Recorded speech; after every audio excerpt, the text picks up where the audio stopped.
Extreme times call for extreme measures, but maybe not the measures you're thinking of, because it's time, we believe, for men to lean in to the fact that you were made to be an extremist. But the question is, what kind of extremist should you be? This is a huge, huge issue these days. You can't read more than two news stories without finding a headline: young men being radicalized, extremist ideologies catering to young men, recruiting young men.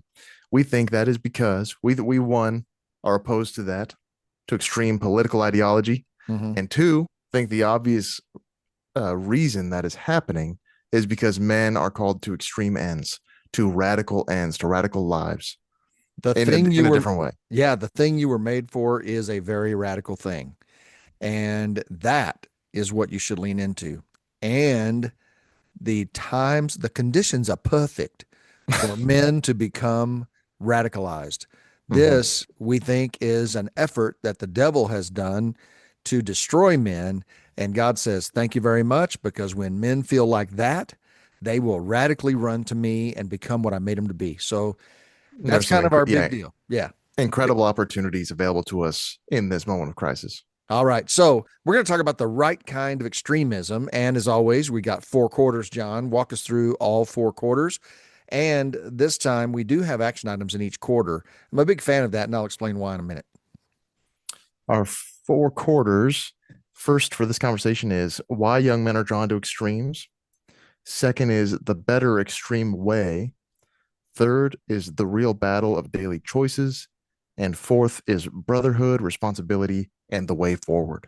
Love it, love it, love it. Now, here's why we're going to load you with action items today. Because years ago, there used to be uh, a conference, an online conference all over the country, where for an entire day and a half, people would speak for 5 minutes, and they would pitch this big idea they've had, this breakthrough they've had. And it was about ministry or operational or business or organization. Anyway, this the best idea they've had, and they got 5 minutes to present it. And you would have, over a day and a half, you'd have 100 of these.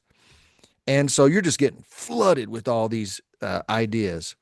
Well, one of my favorite ideas ever as a pastor is the dollar offering, where we Mm. donate $1 for every man, woman, and child in attendance to a local or global nonprofit who's making the world a better place. And so that idea came from a flood of ideas for a day and a half. That was the one. It popped.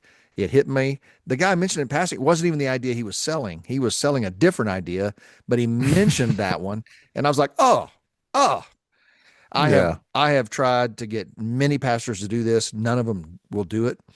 But it's been one of the coolest things we've ever done. And it came from a bucket of ideas. So we think that when we flood you with action items, we're not asking you to feel overwhelmed and try to do all those action items. We're giving you a pond to fish in, where one of those jumps on your hook and you go, got one. That's the one I want. Awesome. I love that. And our goal is to resource. Our goal is not to just come on here Right. and listen to the sound of our own voices and have thoughtful, abstract conversations. We would love if you left this feeling resourced and equipped And and actually did fired up. something. Yeah. Yeah. What if the world actually could change? Well, it can, but that requires action. All right, John, Absolutely. our opening shtick today is for some reason you've been thinking about conspiracy theories and you want to know which conspiracy theory seems the most plausible to For each of some us. reason, this is the whole topic of conversation. Young men are this the whole world is a conspiracy theory now. We're in Are a world do, of where do you, Holocaust denial is mainstream now. that's crazy to me. Do you know? We should have talked about the ones that are least plausible, but do you know any flat earthers? I do. I I do do. I too. ice wallers. You know about the ice wall? No. That goes in hand with the flat earth. That basically at the edge of the flat earth is an ice wall. And Oh, beyond that, I don't know. Maybe there's monsters. I don't know what they think is beyond that. okay. So you got ice wallers, you got preppers, you got all kinds of people who are, and conspiracy theories in a time like this, especially one of the things that makes the conditions ripe for extremism is that because of AI, deepfake, all the stuff, finding reliable information is virtually impossible anymore. To know that you can believe what you're seeing Hmm. is getting harder and harder. So that's a seedbed for conspiracy theories. Yeah. So, John, which one do you say? I think I find that one plausible. Most plausible to me, and I've done next to no reading on it, as I should, as a conspiracy amateur. Don't look it Yeah. up. Yeah. Is that the CIA killed John F. Kennedy? Hmm. And I woke up one morning, this week, Yeah. with I just watched the movie Blowout, Brian De Palma's Blowout with John Travolta. Really good movie. I've never seen Content it. warning, but yeah, really good. It's a conspiracy movie, Oh, okay. and they talk about a lot about the Zapruder film, the JFK Zapruder film, Hmm. because it's about a sound recording guy from movies who catches the assassination of a congressman on audio only. Hmm. He's out recording at night for a movie. Yeah. Really good. Anyway, so I woke up one morning for some reason. It's a brutal film. I was like, I don't even know what that is, but it was in my head. I must have had a dream about it or something. So I looked it up just to find out, and I go on a Wikipedia hole for about 45 minutes Yeah. on the JFK assassination. Anyway, the main thing that stood out to me, because then I get to Lee Harvey Oswald, Yeah. that he got the job at the observatory, the Dallas Book Repository, excuse me, like a month before the JFK route, the parade route was Oh, announced to the news. yeah. And he is a dishonorably discharged vet who defected to Russia and then Yeah. came back. So clearly he's on a list. Clearly they know who this guy is. You can't Sure. do that without being on a list. And so I think what was plausible to have happened is that the CIA knew he was there. They had been tampering with them, and they made the route go past his job on purpose to entice him. Okay. Either the only other option for me for John's reckoning of Yeah. history is it was an act of God. That God moved JFK's parade right past an extreme Oh, yeah. U.S. vet with accuracy and a rifle, past his work. That's crazy. Well, I would say I'm convinced there's more than one shooter, and I'm convinced the first shot came from the front, not the back. And Mm. there is a documentary we watched where the actual ER doctors at Parkland who saw his body on record say that his body, that they whisked it out of there as fast as they could and took it to DC, and that they closed the exit wound to make it look like an entry wound. And they go on record saying that was an exit wound, not an entry wound. So in the back of his head. So Mm. that was what got me. Okay, mine is the moon landing fake because it's plausible to me because do we really have the technology in the 60s to live stream from the moon in black and white? I mean, we had points where reentry lost communication. So, Mm. could we really do that? And who's holding the camera, watching the dude come out of the capsule, bouncing down to the ground? Where's that camera at? And I I don't haven't know. researched it, so maybe there's a plausible explanation for that. But that's where I could go. Okay, let's dive into our topic, John. All righty. Why is it that young men are drawn to extremes? Why is it that they are, let's just say today, why is it that Yeah. right now men are vulnerable to, susceptible to, open to, targeted for extreme ideations? I think a lot of things. I was going to say, I'll get there. I think it's distrust largely. It's maybe mostly distrust in institutions. Mm-hmm. It is financial instability and what's the word we've used? Financial restructuring as far as demographically. Yep. And it is isolation. And I think if we weren't isolated, I think if all these factors were the same, but without isolation, we would be 90% better off, is my hunch. Yeah. But the unfortunate truth is that we are isolated with all of these factors going on at the same time. Yeah. I sent you a text the other day because I woke up lit up about this. First of all, Monday morning last week, Sue's reading me an article while I'm shaving and brushing my teeth. And it's this gal that we like, and she's talking about how fascists have always known what to do with unsettled, disoriented young men. And then it popped up in my Bible reading. You know, you had David. Here's the language there. I wanted to, it's all those who were in distress or in debt or discontented gathered around him, and he became their leader. Out of that group, 37 men of valor come who are legendary warriors. And so that all started. He overthrows Saul with 3 to 450 men who were discontented, in debt, and disoriented. And that makes them ripe. And so I sent you this text. I said, I think this would be what young men would say right now. A cabal of power and wealth with a deep, dark pedophilia ring exists in the world. They would say, well, that's proven now. Epstein thing has pulled the covers back, and what we don't know for sure is everybody that's in there, but it's a big group, and they're all wealthy and powerful. All empires are corrupt. All governments are inherently corrupt.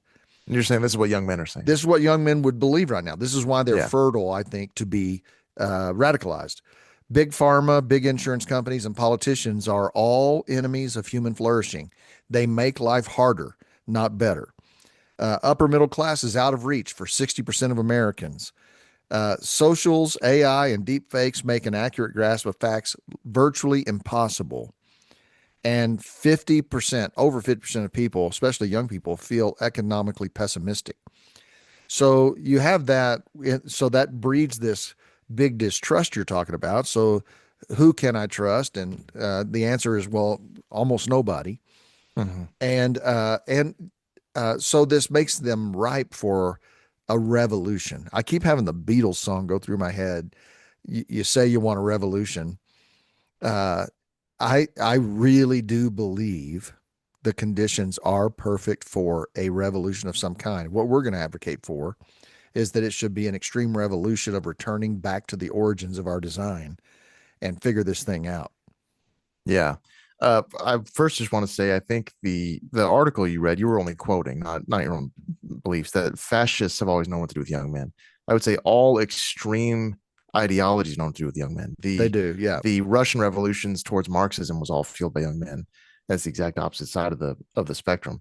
But I think if we always talk about young men as a leadership demographic and as agents. They are actors, they are doers. Mm-hmm. So you take young men who the deck is stacked against them for the things they want, or they believe that it is, and to an extent it is. And so they think, well, I could, as an actor, as an agent, what I could do is tear down the system Mm-hmm. and recreate or enter into a new system where that is not stacked against me. Those are kind of the draws of the revolution. That sound right to you? Yeah, it does. And Charles Manson, he went and found uh, discontented, miserable people, and he turned them into. And cults do that. Cults also Mm. are magnets for this. And so, but here's what we want to say is that it's hitting a nerve in times of deep, deep distrust, uh, disorientation, discontentment, deadedness, really a dismal view of what your future is. The nature of a man, which is to stand up and do the thing, that extreme impulse in a man gets triggered. And Mhm. we would say that impulse is actually a part of his makeup because you're designed, if you go back to the beginning, to be an extreme person and extreme in all the best ways. So you're made to be radical. You're made to be an extreme. And the danger is confusing that impulse for an extreme response and choosing a destructive one or an extremely violent one or a political one rather than one that actually can contribute not just to your life, but to the world. Well, and especially with identity, there's an identity vacuum with young men Yeah. in a lot of cases where, again, we've talked about how no one really knows what it even means to be a man, Mm-hmm. or especially in their generation. So an extreme political ideology then can fill that vacuum very quickly. And you Yeah. go, oh, I know exactly who I am. I know Yep. exactly what I should be doing right now. I know who others are. So much of identity is otherness from other people is what sets me apart. So, oh, okay, I know who my enemies are, and when I know who my enemies are, I now know who I am because I'm on this team. So Yeah. that immediately substitutes what used to maybe have already existed as an identity. When you already have an identity, that vacuum isn't really doesn't really exist to be filled the same way by political extremism. I think too. I think you're right, and I think too what happens is people emerge who have the answer. So then Mhm. they go, well, yeah, you should be mad. You're getting robbed. You're getting screwed. This is all stacked against you. Now, here's what you should do about it. And, Trump has built his entire presidency on the demonization and the enemies. They're going to hurt you. They're going to take from you. He's a salesman. It's the art of the deal. Mhm. It's the promise of gain and the fear of loss. And he just plays to fears. Fear is a big part. So then they say, but I have an answer for you. I got good news for you. We got a Yeah. way out. And so it's very seductive in that way because you are angry. They speak to the legitimate, the frustrations of young men are legitimate. The dismal, immediate future for young men is not inspiring. Yeah. And so the challenge in front of them, very difficult. The cultural messaging around them, very difficult. So they're ready. Like, somebody tell me the answer. Yeah. And, we think, I think that men are moving in several directions from this same impulse. So some is to military enlistment or to, a radical life there. Some are to political activation.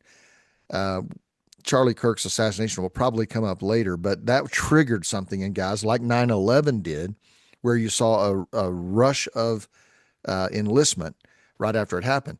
You have people running back to church, not in droves yet, but certainly in substantial numbers, particularly among young men. Mhm. And they're running to a certain kinds of churches that offer, for example, the Catholic Church. I was thinking about this, talking to a friend of mine the other day. Why is the Catholic Church so attractive to some of these young men? And one of the reasons is there's a male leader who can be trusted. Like, there's a guy who's not wearing skinny jeans and $500 sneakers and acting like Mr. Cool and probably living a luxurious lifestyle. That's a guy in the garments of sacred trust who will say to a president he probably voted for, if this Pope's an American, who will say to that president, "You're wrong." And so there's this leader, this paternal kind of leader that they have a higher trust in, and a barrier to entry that's very high. Like, you want to be a Catholic? Well, here's what you got to do: go through these 92 catechism classes, and you've got to earn your baptism, and you've got to move through all these things, and then you can be a part of us. So the bar's high. So what's beautiful is casual Christianity, a TED talk, three songs, and a blessing is going away for these young men. It's not attractive to them. Hip and cool church is not attractive, and that's a great thing.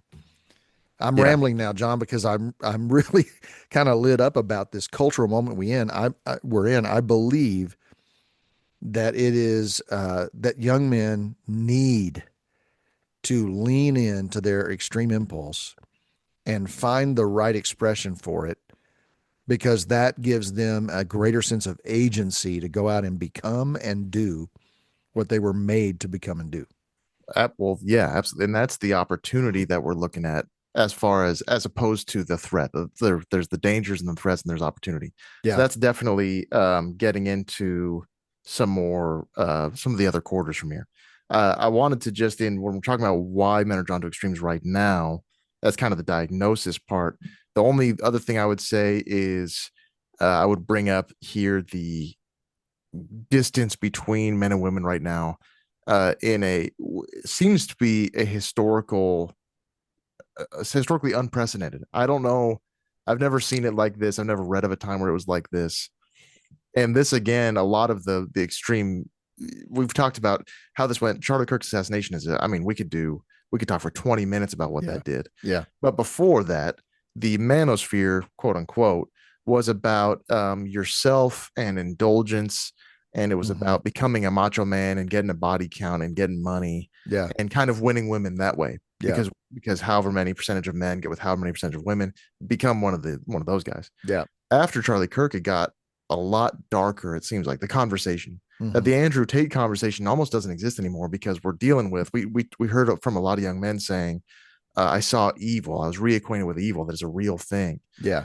And so then if you're okay, that's not a bad awakening. That's a truth. Right.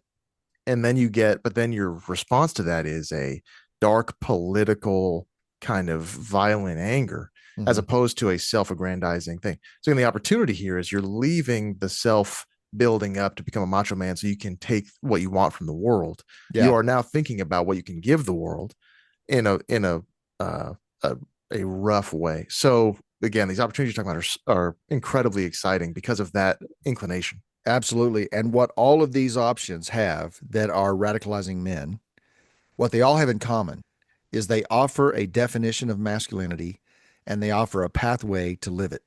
So that's why the church can be so powerful, is because we understand the role of a man, how what God had in mind when he made a man. So there's a clear vision for masculinity. The same is true for the manosphere, which says, hey, react to all this crap and power up and take over. Like work out, get in shape, dominate, because it's your day. They're ignoring you, so make it your day. But all of them have a call to what how they would frame masculinity and how you can achieve it. And Absolutely. clarity is what these guys I think can respond to is somebody show me how to get going here. Yeah. Yeah, absolutely. Well, let's move on to some action ideas then for quarter one. What do we got here first?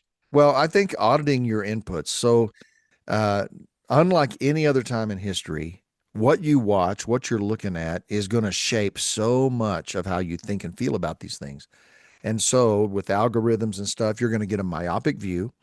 And depending on what news source you look at, what podcasts you listen to, what influencers you follow, what how much time you're spending on social media, all of these are going to speak to you in this category of recruitment.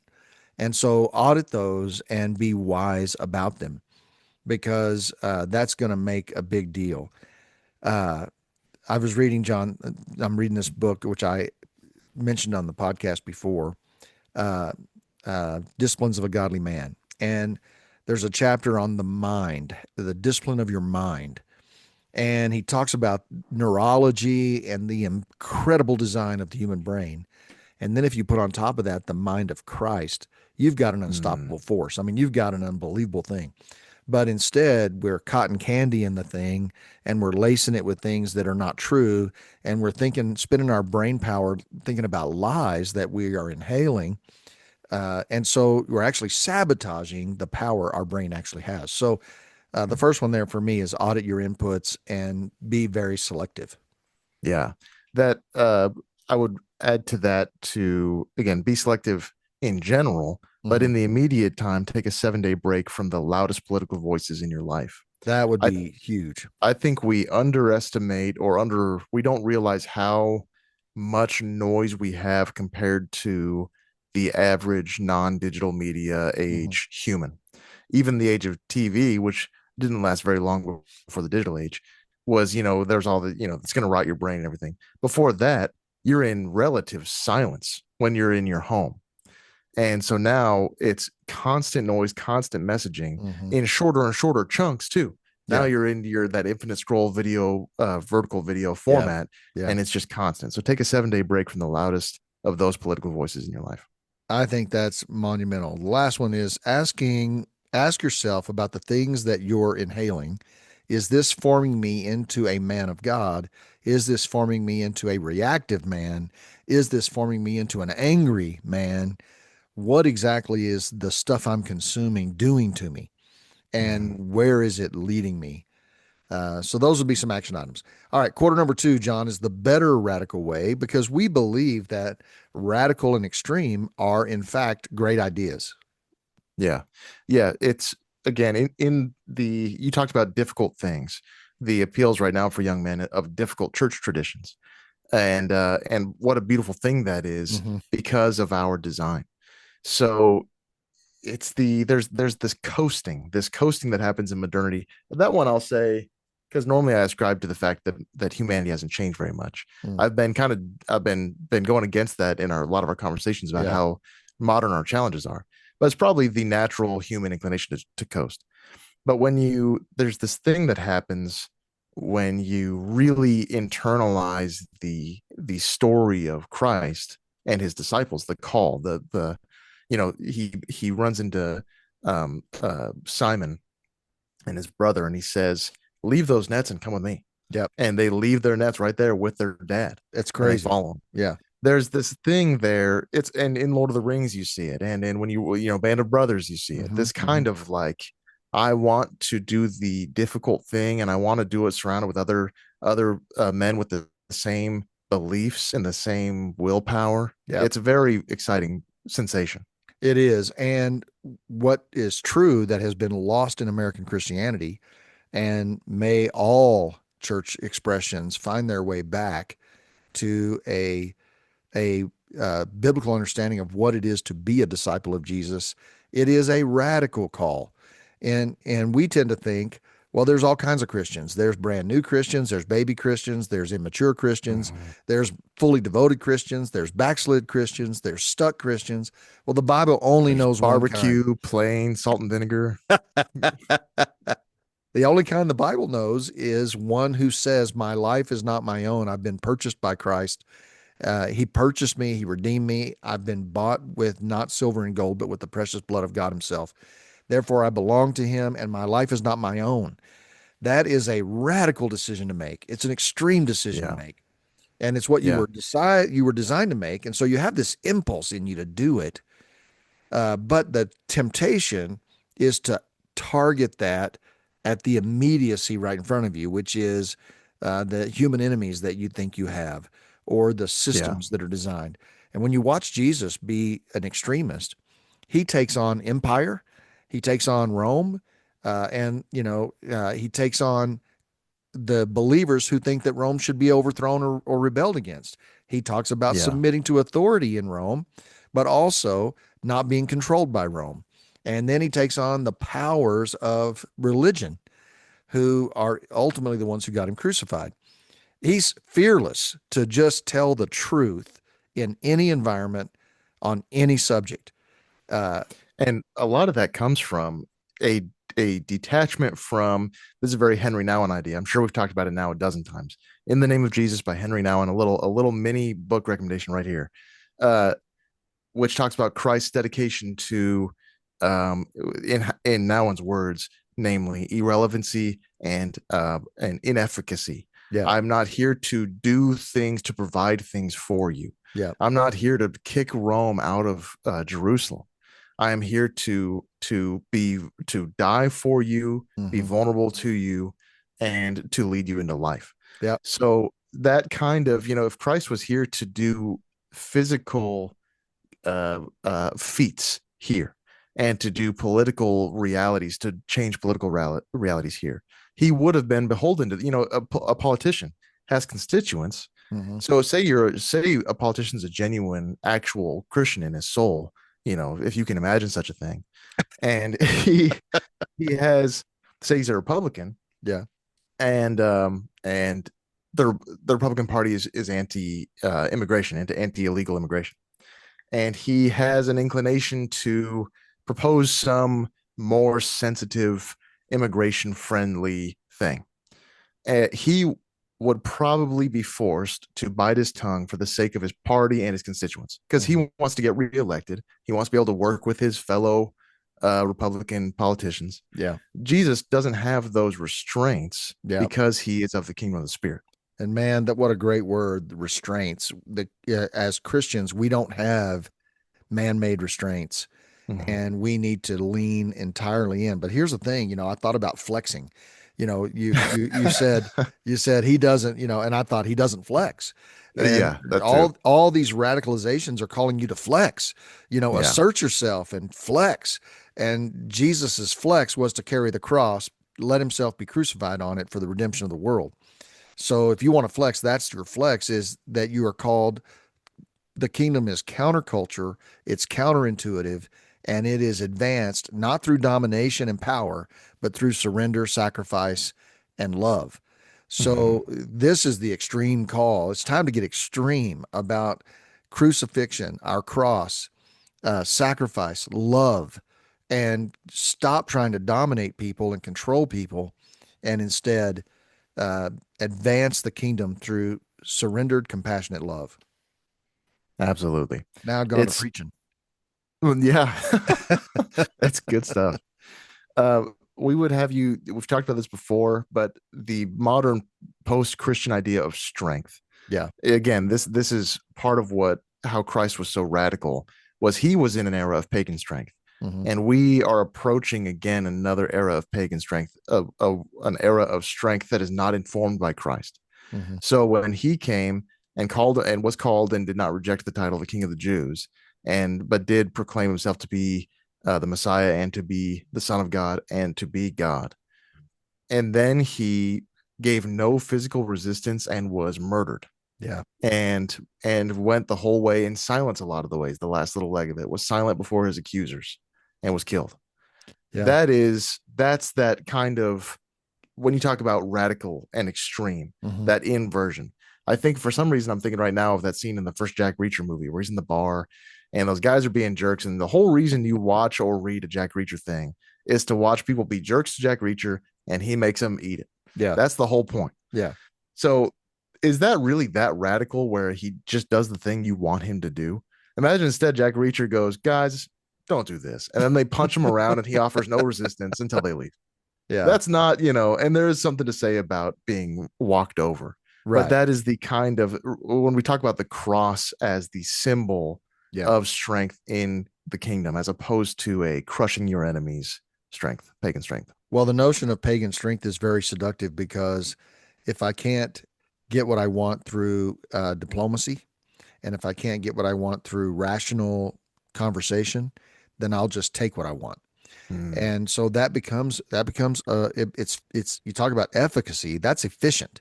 Yeah. It's efficient to hold all the power, and it's efficient to leverage the power you have. It's also efficient to lie, and it's efficient to hide. So when Mhm. churches have conspiracies or compromise in their pastoral leadership, I don't know, happens maybe once a day. Their tendency is to go to a pagan strategy to cover Yeah. up, to hide, to smoke and mirrors instead of showing the strength of confession and repentance and apology and restoration. There are some beautiful ideas that get ignored by the institutional church because they are not efficient and they hurt our brand. Yeah. So the whole pagan thinking there kicks in. Yeah. And even again, efficacy without scandal when they want to grow and they think, oh, we can read these secular business books about how to run an efficient company. Yeah. And we can use that to grow, Yeah. to draw people to the kingdom. I wouldn't, I would don't want to go far enough as to say that's a bad thing to do, as far as to be aware of good leadership tactics. The Sure. same way you can, you've always said you don't need a Christian mechanic to fix your car. You just You need know, a guy good at it, good at there's a mechanics. Yeah. there's a bit of that, Yeah. but it denies the reliance on simply the will of God to Hmm. draw people to himself. And relying on the gifts of the community for each of them to contribute their own Totally. talents and gifts and thinking to make the whole thing work. Totally. Dietrich Bonhoeffer quote was in our 1024 this week, John. The call of Christ is a call to radical obedience, not to the world's rage, but to the cross. And I think Mm, that speaks to exactly what we're trying to say. So let's get some action yeah. items going for quarter number two. Why don't you jump us off here on some of the action item ideas? Yeah. This first I would say is to pray daily for someone you disagree with or dislike. Hmm. And this does two things. One, we believe in the spiritual reality of that prayer. Hmm. And two, maybe more importantly, it will soften your heart towards that person. It's very difficult to pray for somebody earnestly Yeah. and still have temptations of hatred or anger at them. Yeah. Yeah. Another one would be to practice restraint. It's like when you're in an opportunity to react or to respond immediately, practice some restraint. Think, reflect, take a breath, and don't respond immediately to provocative content. Instead, take your time. I love that. Third, we'd say study one gospel story this week, asking what kind of man is Jesus here. Mm. I love this one. My mind goes first to the woman at the well. Hmm. It goes to Jesus with the Pharisees on Holy Week when he enters Jerusalem and is preaching in the temple. Yeah. I mean, it's just, yeah. I'll leave it there. Read a gospel story this week. Yeah. Turning the tables over. I mean, there's a whole lot of times. All Hmm. right. Let's get to book recommendations. John, you go first. It's halftime. And we like to make a book recommendation every single week because we want you to be readers. So, John, you get to go first. What's your book recommendation uh, this week? I was going to do this last week, but then I was compelled to do something else. Finally, I will do a formal recommendation of The Elements of Style by, uh, I always forget his first name, William Strunk and E.B. White. E.B. White is famous for writing Charlotte's Web.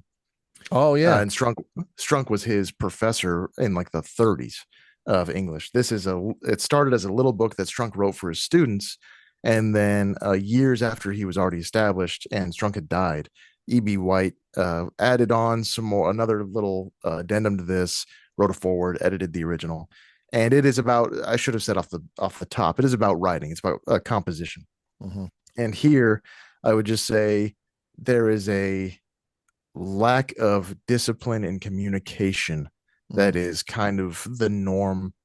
I wouldn't even say just to young men, but in speech and writing in our time, there is no discipline. There is very little forethought, Hmm.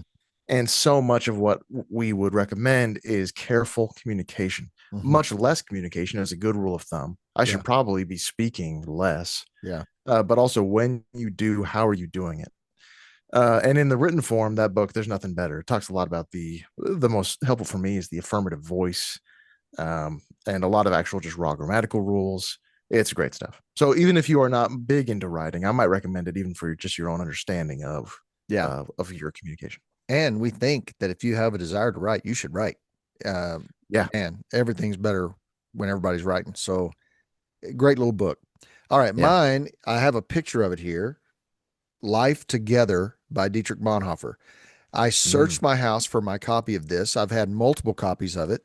I have given tons of copies away, and I must have given my last one away. It is a book. It's tiny, like the one you just showed up. These are both short, easy reads. I don't know about easy, but short. And Life Together uh, a like a masterful discussion of life in community with other people, the challenges Mm. of it, the beauty of it, and how to find your way in it. It's really, really, really good. And I thought that would be appropriate to our conversation today because we need community more than ever. And this whole conversation we're talking about is just dripping with the essential need of being in connection and community with each other. I love that. I will take that recommendation. All right, Okay. chapter three. Yep. Going quarter three, the real bad. Chapter's Chapter not bad. three. Maybe since we're talking about books, we can make them into chapters. Quarter three, the real battle of daily choices. The war is not out there; it is in your daily decisions. What do you think Man, about that? we had in our notes to talk about that your enemy is never a person. Mhm. And it's one of the things that extreme ideations will do is get you to target groups of humans as your enemy and then aim your hatred at them and aim your actions toward them. And this is something that would we would argue was never true, that your enemy is always evil, a spirit. It is kingdoms, principalities, and powers. Many people are being used by those, and many people do evil things. But your enemy is a structure of evil. It is a force of evil. So one of the things that we are calling for here, that the real battle is in daily choices, is that we don't look out there and target our hatred outward and see who we could dominate over, exert power over, control, or manipulate. We look here and we go, what am I going to do next? Because Mhm. the first effort of the real battle for me is controlling me. And the quote that comes to mind, I've heard it from Martin Luther King Jr., but he quoted a lot, so I think it actually originated from someone else. Mm, But that the line between good and evil does not go between people or nations, but it goes through the heart of every person. That yeah. the real conflict we're even talking about begins in you. And the it's a modern idea, I think, again, to it is at least it is modernity has this idea now, whether or not it's unique to us, that humans come into the world kind of pure blank slates, and that certain ideas are evil or certain factions or beliefs are evil, and they can make people do evil things, Yeah. but generally the people are not wrong. Where we would say the entire cosmic battle of good and evil, which the whole all of creation is wrapped up in, um, the front lines of that are internal, are in you, are in your Mhm. heart. All of the darkest inclinations of all humankind are in your heart. Yeah.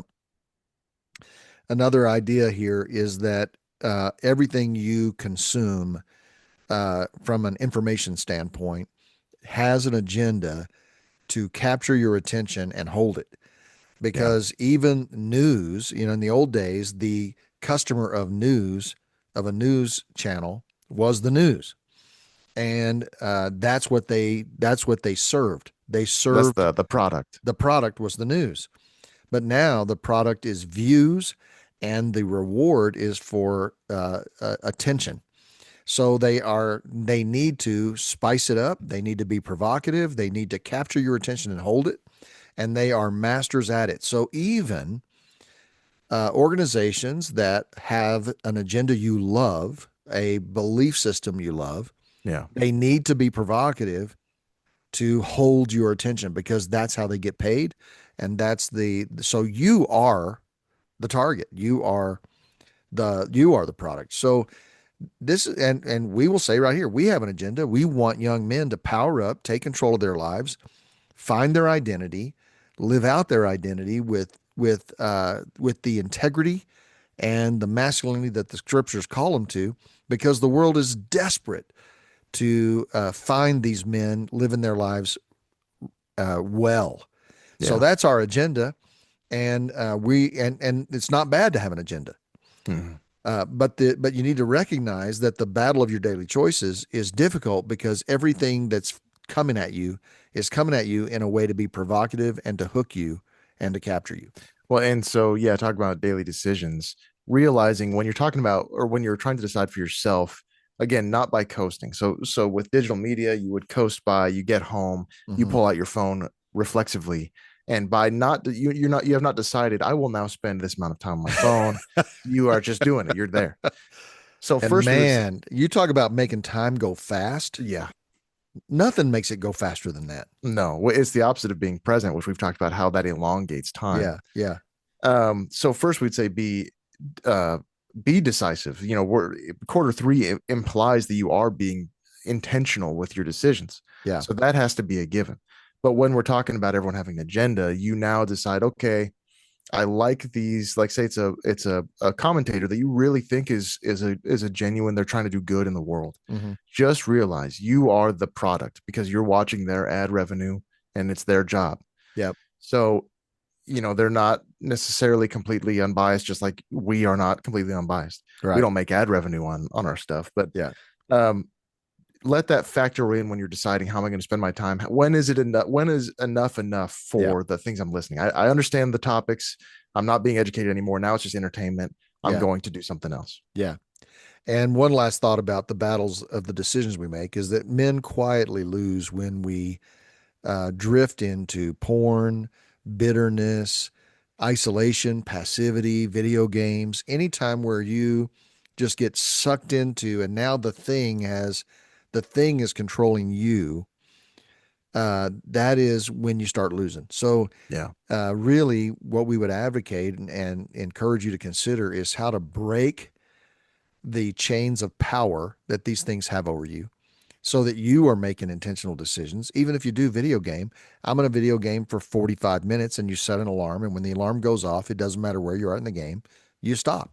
mm, Things like that, so that you're not just drifting and letting something lead you by the nose wherever it wants you to go. yeah. Well, and this is to me, this is part of the war being internal. Because if you believe, like we said, that being awakened to the reality of evil in the world is a good thing, It is. but realize that it's not about that. The way you fight that is not by going out and waging some kind of physical war against a different political party. It would be realizing that when I watch pornography, the enemy is Wins. winning Yeah. and is getting a foothold. Yeah. And when I curse my enemies and when I snap at someone I love, and you win, you take ground by blessing your enemies and speaking life to those you love. And these are the actual, this is the minutia of the war of good and evil, is Yep. these small decisions. Yeah. Praying for your enemy instead of loathing them, cursing them, and telling everybody how awful they are. Yeah, Those are way more powerful decisions. And absolutely. the battle is raged right there. Raged. The battle Waged. rages. Ah, The, there the battle is waged in a raging way. you Right there with what decision you're going to make. So here's some action items for you, some ideas. Replace a destructive pattern you have with a life giving one. What is some pattern that you have that is leading you places you don't want to go? It's creating in you things you don't want to feel. It's taking your thought patterns places you don't want them to go. What is one thing, and replace that with a life giving pattern? For example, I had a friend several years ago say, "I will refuse to touch my phone until after I have touched the Bible and talked to God." So in the morning, it's reflex. First thing you do is grab your Yeah. phone. And so he just replaced that destructive pattern with another one. And, a book we highly recommend, the Atomic Habits, talks a lot about establishing habits that are constructive for you, that become effortless because they're just habits. So that's really what we're talking about, is take a destructive pattern and replace it with a life-giving one. I love that. Another would be starting your day with a clear battle plan. And this is, again, these kind of compound. This helps Mhm. with something like not touching your phone first thing in the morning. Battle plan could be prayer, scripture, intention, and this is taking control. Again, that decisiveness that so Yeah. much of this quarter depends on would rely on this. Is how am I going to live my life today, Yep. and being present today? What am I going to do to win the so-called battle? Yep. Last one would be to assess at the end of the day, take a few minutes before you go to bed and reflect on, how did I engage with God today? Was I moving toward God? Were there moments in my day where I realized now God was involved? Maybe I missed it at the Mm, time. Are there places where I could have experienced God's help and I didn't even look for it? Did I move away from him? Did I move toward him? I think you could do this in 3 to 5 minutes, going through the big moments of your day and mhm. thinking, where was God there? Was I aware he was there? Did I lean into his help? This thing took me further from awareness of God and made me actually blind to him. Yeah. Just reflecting just on how you and God met each other, encountered each other, or avoided each other all day. It's a very helpful reflection thing. Yeah, that's great. All right, get into quarter four, last and not least, brotherhood, responsibility, and the way forward. As always, we I cannot emphasize the pain of isolation, the damage it does to you, and the absolute joy of community. Talking Yeah. about why we were made to be Yeah. radical and Yeah. we were made to be communal. Yeah. Absolutely. And a little teaser here at the end of this quarter, John and I are we're going to commit ourselves to one extreme decision each. At the end of this, we both have a pot of ideas, but we haven't chosen them, and we're kind of hoping that through this episode it would become obvious to us. So Yeah. that's part of brotherhood, is doing that together. We don't flourish alone, and we don't change the world by blaming it. We change the world by connecting together and moving as a posse. That's my favorite word for a group of guys. I like squad and I like posse, and Yeah. so we got to have that. Isolation is your primary threat. It's not a side issue. Community is not a luxury for your life. It's not the cherry Mhm. on top. It's the substance. So we really, really, really do need each other. And it's we know, so I visualize loneliness is so hard, and the world has changed. It's Mm. not just that if men wanted to, they could go to the community center and find a thriving economy of social interaction that they could just plug themselves into. The world has changed. A lot of that work you either have to do yourself or you have to look pretty Mhm. hard to find. Mhm. So much sympathy for young men born into this era, or if you went to school during COVID and you just Man, you don't even know what the world is supposed to look like. yeah. So tons of sympathy. We have at least one conversation on here about finding friends and mentors. And it is possible largely because a lot of other men are looking for the exact same thing. Mhm. So there's a lot of hope here. And at least know that we see you in this. This is not a get off the couch and go find all that community Right. out there. Right. We know it's harder than that, It is but hard. it's so important. And everybody's looking around waiting for somebody to rope them in. So be the one Yeah. roping. Yeah. Get out your rope and rope them. And the beauty of brotherhood is that is a force gets exerted in two directions, pushing you forward Yep. and pulling you back. It's huge. So when we have community with other men, we need to have this commitment to each other. Hey, I need you to help push me forward, and I need you to pull me back when I go too far. Uh, I need you to do that. I had my friend Tim Sutherland. He was best man at my wedding in college. I came into my dorm room. I'm fuming mad, and I just shouted, "Man, that pisses me off!" And he grabbed me and pinned me against the bunks, and he said, what is language like that doing coming out of a mouth like yours?" And he just challenged me to be more careful with my emotions and be more careful with the words that I choose. And you could say, well, that was a dumb word to fight over, but it meant it awakened me. Yeah. He pulled me back from just letting my anger go wherever I want it, where let the river flow instead of being a gatekeeper for it. So that's what we can do for each other. Yeah. And um the the lone extremists that we're familiar with, we referenced Ted Kaczynski, the Unabomber, in our 1024. Yeah, They're always in isolation, almost always. man. It's just this drifting away you do off into the crazy land when there's no Yeah. one to hold you back, or you just grunt, you are inert to the point of being a stone. You just don't even live anymore because there's no one there to push you forward. I love that one. Well, and there's solitary confinement is a Yeah. source of torture. And when Yeah. people are enclosed in a solitary environment, particularly if it's in the dark where they can't tell day from night, there's no windows, you start hallucinating, you start hearing voices. So your mind goes places unchecked. Yeah. That's the beauty of community. I don't want to go places unchecked. I want to have some context to help me. Yeah. We talked a lot about brotherhood. The Again, the rift between men and women right now is so disheartening. I was reading about demographic decline, as I often do. I'm for some reason obsessed with demographic decline, It's a which big is deal. populations not replacing themselves with children. So if you get underneath a two, which is two children born to every two people, you are now in decline. I was reading about Poland, and Poland is really ahead of the curve. They have one of the lowest rates in Europe, and the one of the causes, the government has nearly banned abortion, and they are throwing money at couples that have kids, just Yeah. free money, Yeah. and it's not working because men and women are not are not together. They aren't sleeping together. They definitely aren't getting married, and there is this rift. So, our call, we speak to young men. There's a lot that could be done on both sides, but we speak to young men, Hmm. and we believe, even if we were speaking to all sides, the young men are a leadership group. Yep. So there can be this thing of some young dudes like, oh, women don't want to get married. They don't respect men. They don't respect manual labor. And there's this kind of fist shaking Hmm. angst. That's weak. That's weak stuff. This is The problem is bigger than you, but you only have control over you, Yeah. and you are a leadership. You have leadership potential. So if you can uh, imitate Christ, namely, since Yeah. we're talking so much about it in your life, you can be part of course correcting our entire culture. Absolutely. And we are not saying that the game hasn't changed and that it is Exactly. difficult. Yes. They need men less than ever before. Women do not need men to have a fully flourishing economic life. So they need men less, and their standards are higher.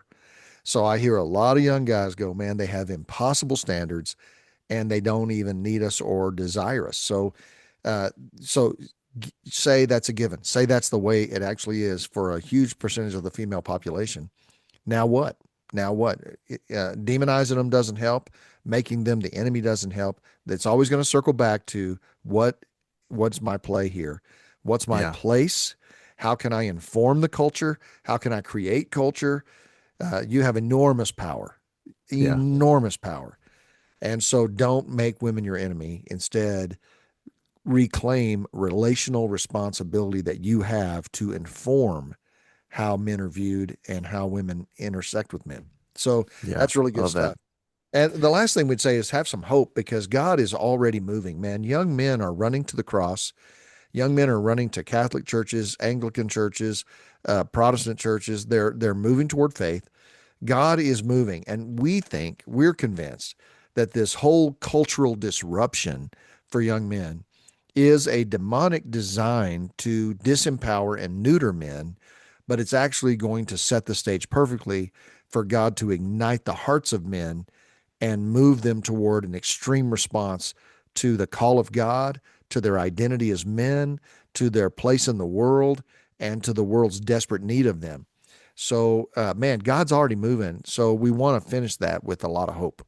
Yeah, absolutely. So I remember so many churches in like the COVID era in late 2010s, earnest churches talking about how do we eliminate consumer Christianity, Yeah, running your head into the wall. How do we do this? yeah, Turns out there's nothing you could do. You had to wait for the world to just get way worse. And it, it does that for you. it And does. now there's an incredible opportunity Yeah, for real discipleship. yeah. All right, let's give a couple of action items here, and then we're going to tell you what extreme decision I and John are going to make for our own lives. First action item is reach out to two or three men and initiate some consistent connection. So, initiate a weekly coffee, a short conversation once a week, maybe share a meal once a week. Maybe it's a early morning run or walk, or but initiate it, make it happen. So reach out, pick two or three guys, and make the ask. Love it. Join or start a small group slash table slash accountability rhythm. So similar in concept of the consistency, but this is really intentional. Mm-hmm. The first one doesn't have to be that intentional. Right. It could just be a hangout, talk about Yep. your lives.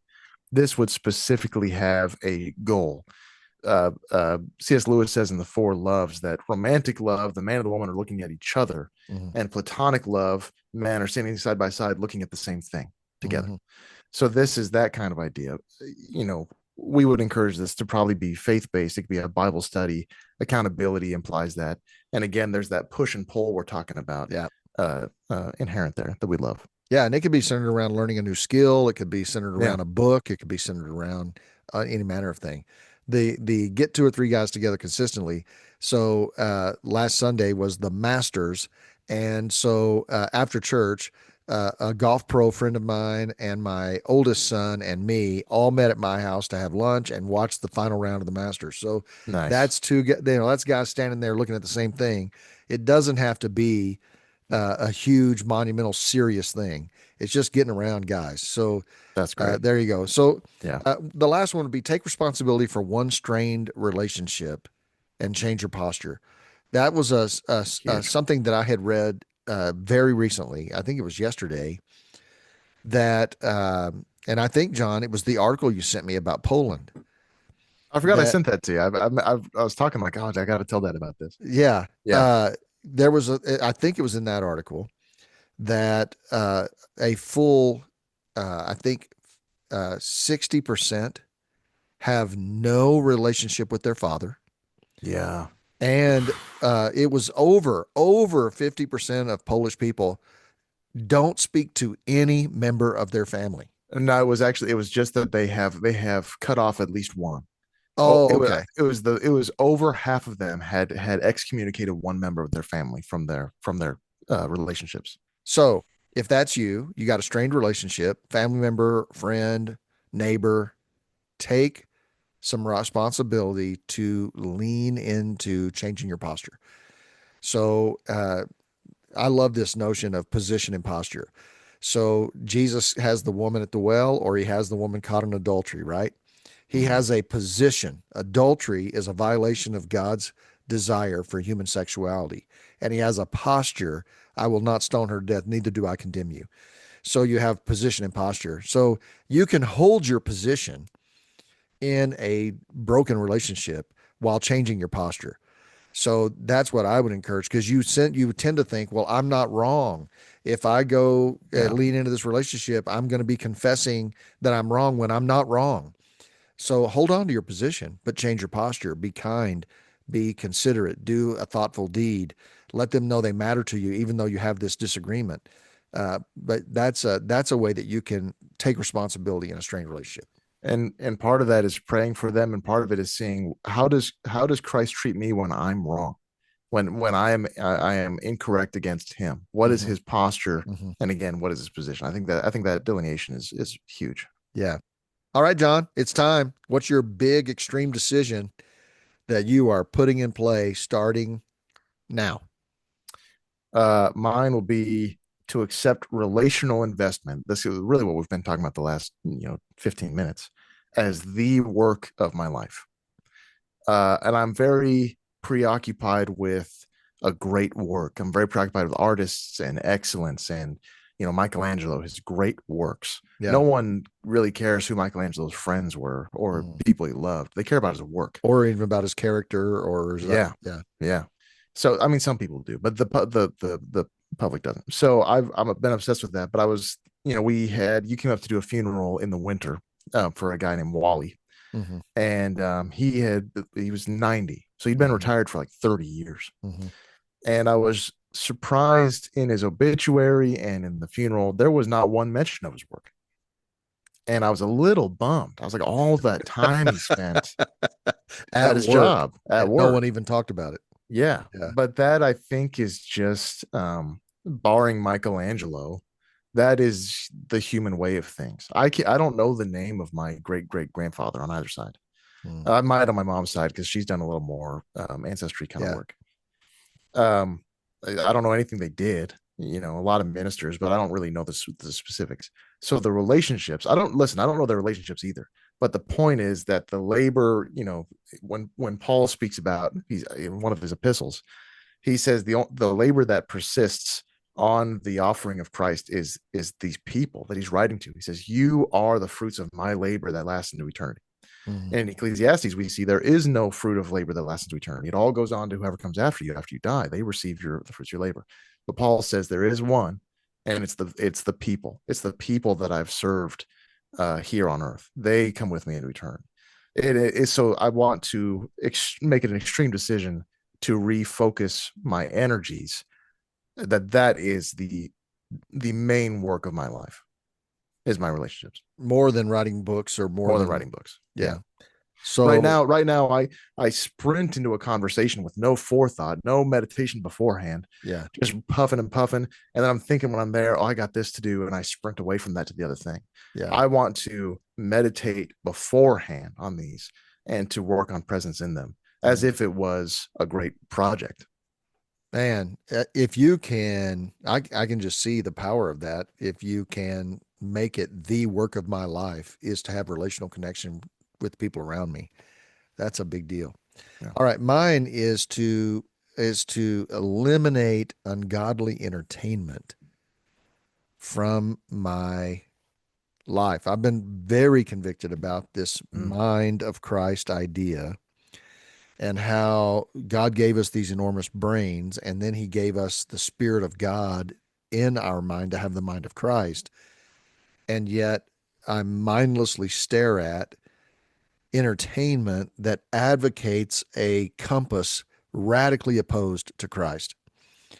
And I call that entertainment. And so uh, this could easily slide into legalism and religiosity, but I want to keep it pure, that I want to center my mind, control what has access to my mind, filter what goes into my mind, and certainly dominate the ratios of God truth, the truth, love, kindness, goodness, whatever's noble, pure.